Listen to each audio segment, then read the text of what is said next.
Aí, pessoal, vou fazer um lanchinho de caneca rapidinho, vamos lá? Isso, ó, que tem torrada, picadinha, ovo com sal, salsicha, queijo prato e hortelã. Vou só misturar tudo.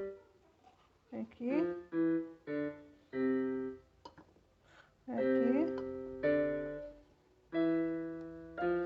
Hortelã. E põe o ovo. Por tudo. Tudo misturado, agora vai 1 minuto no micro-ondas.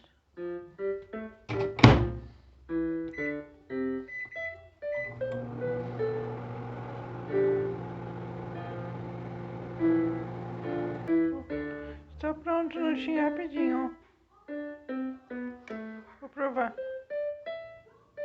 Aqui, ó.